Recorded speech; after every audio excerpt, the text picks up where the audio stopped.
Hello friends, இது வரைக்கும் the living world லெசனில் நம்ம diversity in the living world, need for classification, taxonomy and systematics வரைக்கும் பார்த்துருக்கோம்.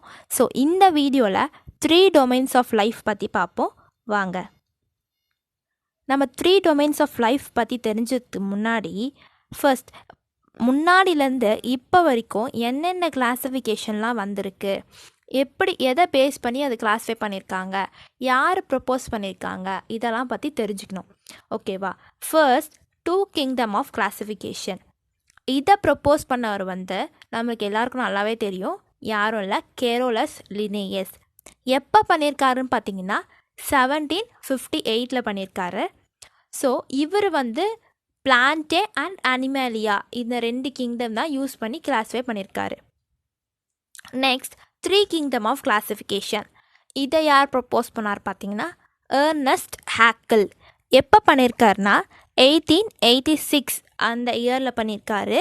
அண்ட் இதில் இருக்க kingdoms Protista, Animalia, Plantae. Next 4 kingdom of classification. இதை ப்ரப்போஸ் பண்ணவங்க 2 பேர், ஸ்டெய்னியர், வான் நீல். ஸோ ஆனால் இதை ஃபுல்லாக டெவலப் பண்ணவர் இன்னொருத்தர் இருக்கார். அவர் கோப்லாண்ட். எப்போ பண்ணியிருக்காருன்னு பார்த்தீங்கன்னா 1956 தான் இதை ஃபுல்லாக டெவலப் பண்ணியிருக்காரு.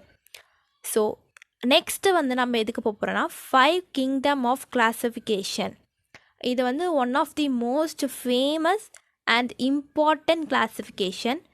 இதை யார் கிளாஸிஃபை பண்ணியிருக்காரு பார்த்தீங்கன்னா R.H. விட்டேக்கர், அதாவது ராபர்ட் ஹெச் விட்டேக்கர்.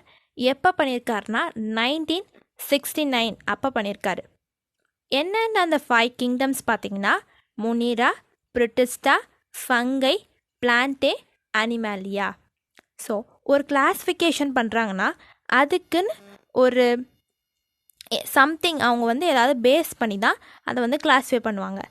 என்னதெல்லாம் பேஸ் பண்ணி கிளாஸிஃபை பண்ணிக்காரு பார்த்தீங்கன்னா cell structure, mode of nutrition, mode of reproduction and phylogenetic relationship.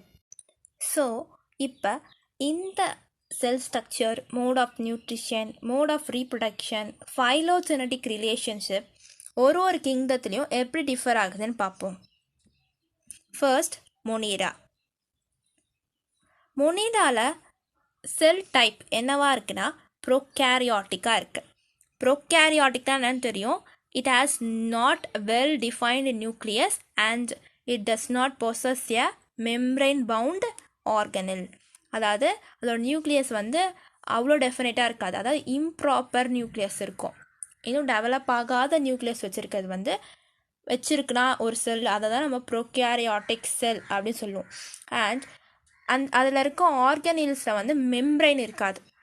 நிறைய ஆர்கனில்ஸ் இருக்குல்ல. என்னென்ன ஆர்கனில்ஸ் இருக்குது? Golgi apparatus, mitochondria, endoplasmic reticulum, இதெல்லாம் ஆர்கனில்ஸ்.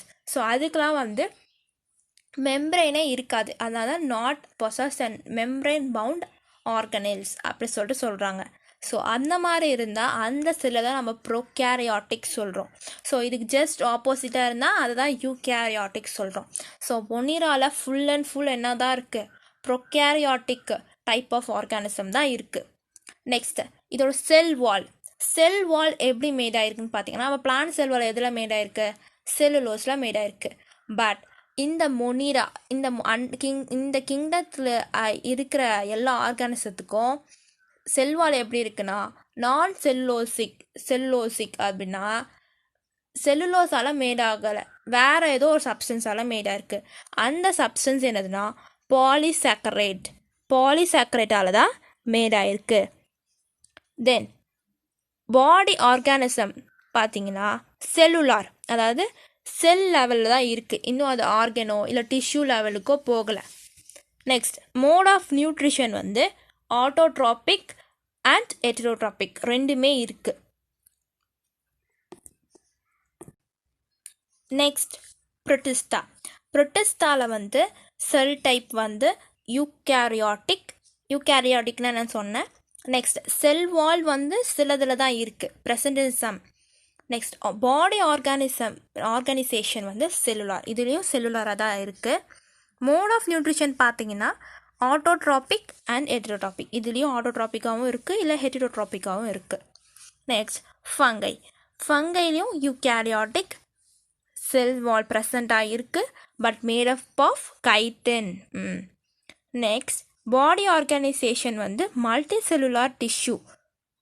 செல்லுலாராக இருக்குது. டிஷ்யூ வந்து இங்கே ஆக ஆரம்பிச்சிச்சு. இது வரைக்கும் நம்ம என்ன பார்த்தோம், எல்லாமே செல்லுலாராக தான் இருக்குது. ஸோ இங்கே வந்து மல்டி செல்லுலார் ஆயிடுச்சு. நெக்ஸ்ட் லெவல் டிஷ்யூக்கு வந்துருச்சு. நெக்ஸ்ட் மோட் ஆஃப் நியூட்ரிஷன் வந்து ஹெட்டிரோட்ராபிக். ஒரே ஒரு மோட் ஆஃப் நியூட்ரிஷன் தான் அது, ஹெட்டிரோட்ராபிக். எதுக்கு? ஃபங்கைக்கு. நெக்ஸ்ட் பிளான்டே வந்து யூகேரியாட்டிக் செல் வால் ப்ரெசண்ட் ஆகிருக்கும், because cell wall is made up of cellulose. Next body organisation வந்து டிஷ்யூ லெவல்லையும் இருக்குது, ஆர்கன் லெவல்லையும் இருக்குது. Mode of nutrition autotrophic. அனிமேலியாவில் யூகேரியாட்டிக் என்ன ஆப்சண்ட், செல் வால் ஆப்சண்ட்டாக இருக்கும். பாடி ஆர்கனைசேஷன் வந்து டிஷ்யூ, ஆர்கன் சிஸ்டம் எல்லா லெவலில் இருக்குது. Tissue, organ and organ system லெவலில் இருக்குது. நெக்ஸ்ட் மோட் ஆஃப் நியூட்ரிஷன் வந்து ஹெட்டிரோட்ராபிக். ஸோ இது வந்து எப்படி ஒரு கிங்டத்துலேயும் இந்த கேரக்டர்ஸ் வந்து டிஃபர் ஆகுதுன்னு பார்த்தோம். நெக்ஸ்ட் இப்போ நம்ம 6 கிங்டம் கிளாஸிஃபிகேஷனுக்கு போகலாமா?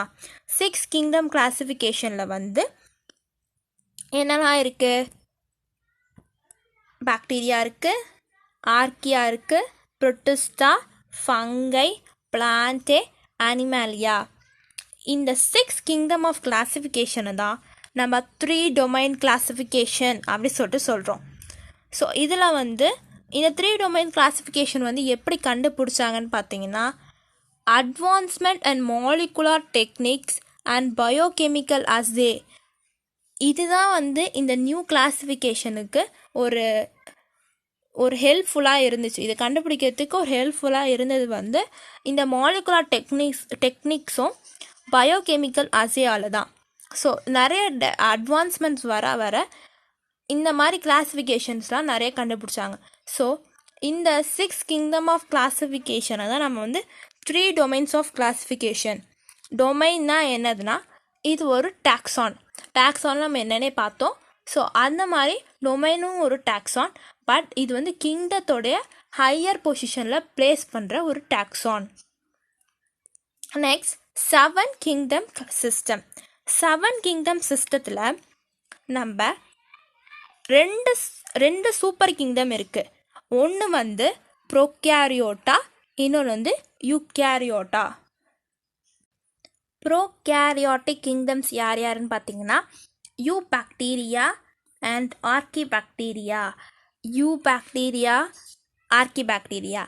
யூபாக்டீரியாவை தான் நம்ம என்ன சொல்கிறோம்னா பாக்டீரியா அப்படி சொல்கிறோம். இந்த ஆக்டிவ் பாக்டீரியாவை தான் நம்ம வந்து ஆர்கியா அப்படி சொல்கிறோம். ஓகேவா? தென் 5 யூகேரியாட்டிக் கிங்டம்ஸ் இருக்குது. Protozoa, Chromista, Fungi, Plantae, Animalia. So இது வந்து 5 யூகேரியாட்டிக் கிங்டம்ஸ் இருக்குது அண்ட் 2 ப்ரோகேரியாட்டிக் கிங்டம்ஸ் இருக்குது. 2 சூப்பர் கிங்டம்ஸும் இருக்குது. என்னென்னது? Prokaryota and Eukaryota. So another important information என்னதுன்னா, in 1987 வந்து கவலியர் ஸ்மித் இவர் என்ன பண்ணியிருக்காருனா 6 கிங்டம் சிஸ்டத்தை வந்து கொஞ்சம் ரிவைஸ் பண்ணி 7 கிங்டம் சிஸ்டமாக கன்வெர்ட் பண்ணியிருக்காரு. ஓகேவா? ஸோ நம்ம இதுவரையும் நிறைய கிங்டம் ஆஃப் கிளாஸிஃபிகேஷன் பற்றி பார்த்துருக்கோம். ஸோ இது வந்து 3 டொமைன்ஸ் ஆஃப் லைஃப் பற்றி தெரிஞ்சுக்கிறதுக்கு ரொம்பவே இம்பார்ட்டண்ட்டாக இருக்கும். அடுத்த வீடியோவில் நம்ம 3 டொமைன் ஆஃப் லைஃப்னா என்னென்னு பார்ப்போம். மறக்காமல் சப்ஸ்கிரைப் பண்ணுங்கள், லைக் பண்ணுங்கள், ஷேர் பண்ணுங்கள். தேங்க்யூ.